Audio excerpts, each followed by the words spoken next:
Para aquellos que no lo saben, yo no soy político, soy un economista liberal libertario, que jamás tuvo la ambición de hacer política y que fue honrado con el cargo de presidente de la República Argentina frente al fracaso estrepitoso de más de un siglo de políticas colectivistas que destruyeron nuestro país. Este es mi primer discurso frente a la Asamblea General de las Naciones Unidas y quiero aprovechar para, con humildad, alertar a las distintas naciones del mundo sobre el camino que están transitando hace décadas y sobre el peligro que implica que esta organización fracase en cumplir su misión original. No vengo aquí a decirle al mundo lo que tiene que hacer. Vengo aquí a decirle al mundo, por un lado, lo que va a ocurrir si las Naciones Unidas continúan promoviendo las políticas colectivistas que vienen promoviendo bajo el mandato de la Agenda 2030, y por el otro, cuáles son los valores que la nueva Argentina defiende. Quiero, sí, comenzar dando crédito cuando el crédito corresponde. La Organización de Naciones Unidas nace del horror de la guerra más cruenta de la historia global, con el objetivo principal de que nunca volviera a ocurrir. Para ello, la organización grabó en piedra sus principios fundamentales en la Declaración Universal de Derechos Humanos. Ahí se consignó un acuerdo básico en torno a una máxima, que todos los seres humanos nacen libres e iguales en dignidad y derechos. Bajo la tutela de esta organización y la adopción de estas ideas, durante los últimos 70 años la humanidad vivió en periodo de paz global más largo de la historia, que coincidió también con el periodo de mayor crecimiento económico de la historia. Se creó un foro internacional donde las naciones pudieran dirimir sus conflictos a través de la cooperación, en vez de recurrir instantáneamente a las armas, y se logró algo impensado: sentar de manera permanente a las 5 potencias más grandes del mundo en una misma mesa, cada una con el mismo poder de veto, a pesar de tener intereses totalmente contrapuestos. Todo esto no hizo que el flagelo de la guerra desapareciera, pero se logró por ahora que ningún conflicto escalara a proporciones mundiales.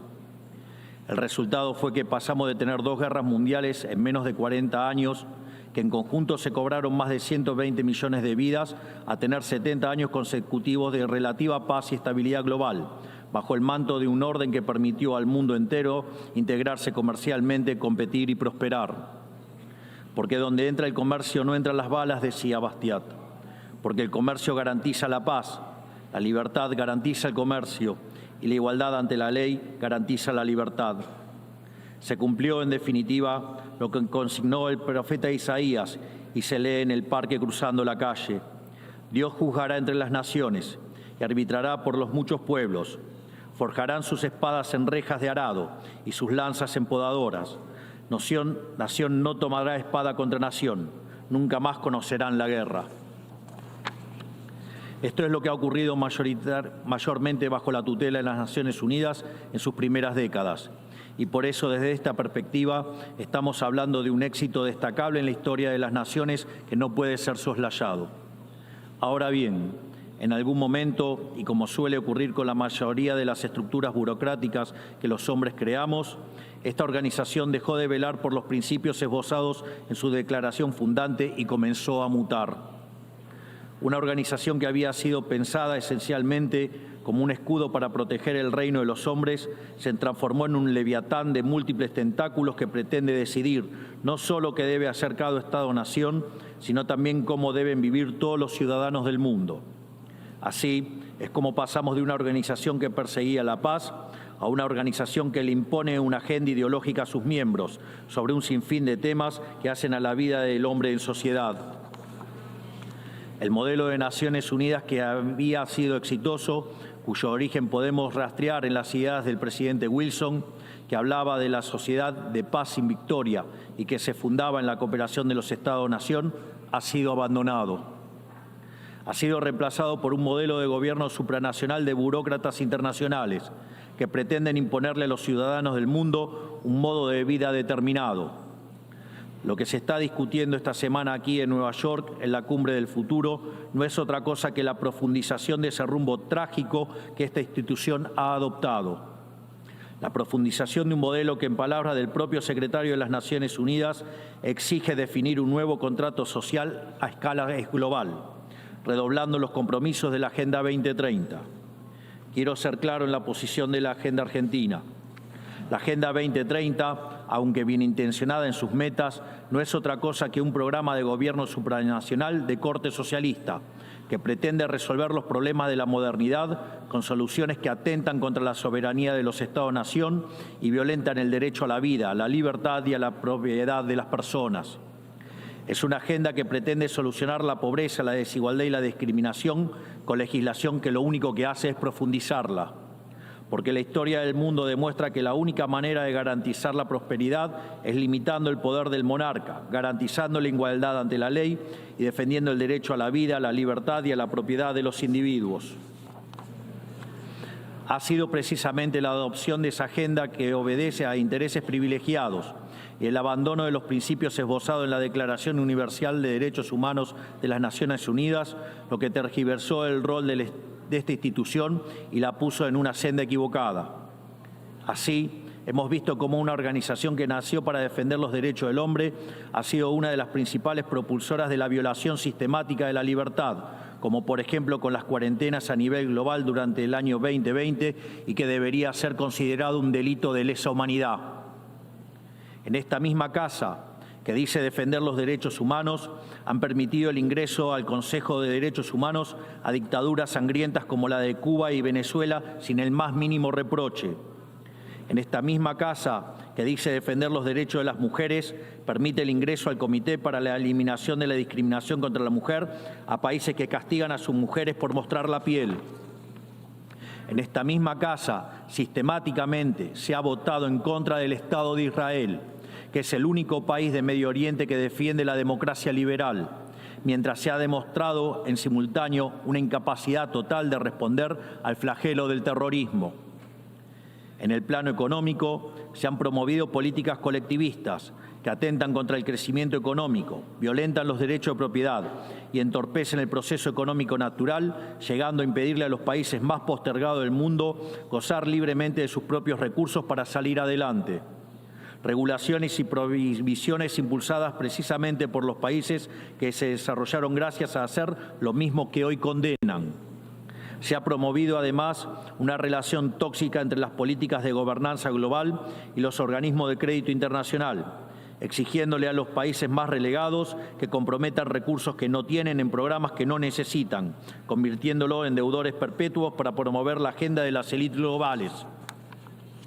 Tampoco ha ayudado el tutelaje del Foro Económico Mundial, donde se promueven políticas ridículas con anteojeras maltusianas, como las políticas de emisión cero, que dañan sobre todo a los países pobres, a las políticas vinculadas a los derechos sexuales y reproductivos, cuando la tasa de natalidad de los países occidentales se está desplomando, anunciando un futuro sombrío para todos. Tampoco la organización ha cumplido satisfactoriamente su misión de defender la soberanía territorial de sus integrantes, como sabemos los argentinos de primera mano en la relación con las Islas Malvinas. Y llegamos incluso a una situación en la que el Consejo de Seguridad, que es el órgano más importante de esta casa, se ha desnaturalizado, porque el veto de sus integrantes permanentes se empezó a utilizar en defensa de los intereses particulares de algunos. Así estamos hoy, con una organización impotente en brindar soluciones a los verdaderos conflictos globales, como ha sido la aberración y aberrante invasión rusa a Ucrania, que ya le ha costado la vida a más de 300.000 personas, dejando un tendal de más de 1 millón de heridos en el proceso. Una organización que en vez de enfrentar estos conflictos invierte tiempo y esfuerzo en imponerle a los países pobres que cómo y deben producir, con quién vincularse, qué deben comer y en qué creer, como pretende dictar el presente pacto del futuro. Toda esta larga lista de errores y contradicciones no ha sido gratuita, sino que ha redundado en la pérdida de credibilidad de las Naciones Unidas ante los ciudadanos del mundo libre y en la desnaturalización de sus funciones. Por eso, quiero hacer una advertencia.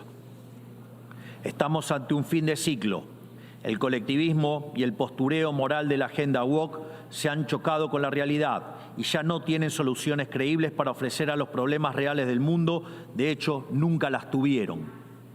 Si la Agenda 2030 fracasó, como reconocen sus propios promotores, la respuesta debería ser preguntarnos si no fue un programa mal concebido de inicio, aceptar esa realidad y cambiar el rumbo. No se puede pretender persistir en el error redoblando la apuesta de una agenda que ha fracasado. Siempre ocurre lo mismo con las ideas que vienen de la izquierda. Diseñan un modelo acorde a lo que el ser humano debería ser, según ellos, y cuando los individuos libremente actúan de otra manera, no tienen mejor solución que restringir, reprimir y coartar su libertad. Nosotros en Argentina ya hemos visto con nuestros propios ojos lo que hay al final de este camino de envidia y pasiones tristes. Pobreza, embrutecimiento, anarquía y una ausencia fatal de libertad. Todavía estamos a tiempo de apartarnos de ese rumbo. Quiero ser claro con algo para que no haya malas interpretaciones. La Argentina, que está viviendo un proceso profundo de cambio en la actualidad, ha decidido abrazar las ideas de la libertad. Esas ideas que dicen que todos los ciudadanos nacemos libres e iguales ante la ley, que tenemos derechos inalienables otorgados por el Creador, entre los que se encuentran el derecho a la vida, a la libertad y a la propiedad. Esos principios que ordenan el proceso de cambio que estamos llevando adelante en la Argentina son también los principios que guardarán nuestra conducta internacional a partir de ahora. Creemos en la defensa de la vida de todos. Creemos en la defensa de la propiedad de todos. Creemos en la libertad de expresión para todos. Creemos en la libertad de culto para todos. Creemos en la libertad de comercio para todos. Y creemos en los gobiernos limitados, todos ellos. Y como en estos tiempos lo que sucede en un país impacta rápidamente en otros, creemos que todos los pueblos deben vivir libres de la tiranía y la opresión, ya sea que tome forma de opresión política, de esclavitud económica o de fanatismo religioso. Esa idea fundamental no debe quedarse en meras palabras, tiene que ser apoyada en los hechos, diplomáticamente, económicamente y materialmente, a través de la fuerza conjunta de todos los países que defendemos la libertad. Esta doctrina de la nueva Argentina no es más ni menos que la verdadera esencia de la Organización de las Naciones Unidas, es decir, la cooperación de naciones unidas en defensa de la libertad. Si las Naciones Unidas deciden retomar los principios que le dieron vida y volver a adaptar el rol para la que fue concebida, cuente con el apoyo inclaudicable de la Argentina en la lucha por la libertad. Sepan también que la Argentina no acompañará ninguna política que implique la restricción de las libertades individuales, del comercio ni la violación de los derechos naturales de los individuos. No importa quién la promueva ni cuánto consenso tenga esa institución. Por esta razón, queremos expresar oficialmente nuestro disenso sobre el Pacto del Futuro firmado el día domingo e invitamos a todas las naciones del mundo libre a que nos acompañen, no solo en el disenso de este pacto, sino en la creación de una nueva agenda para esta noble institución, la agenda de la libertad. A partir de este día, sepan que la República Argentina va a abandonar la posición de neutralidad histórica que nos caracterizó y va a estar a la vanguardia de la lucha en defensa de la libertad. Porque, como decía Thomas Paine, aquellos que desean cosechar las bendiciones de la libertad deben como hombres soportar la fatiga de defenderla. Que Dios bendiga a los argentinos y a todos los ciudadanos del mundo y que las fuerzas del cielo nos acompañen.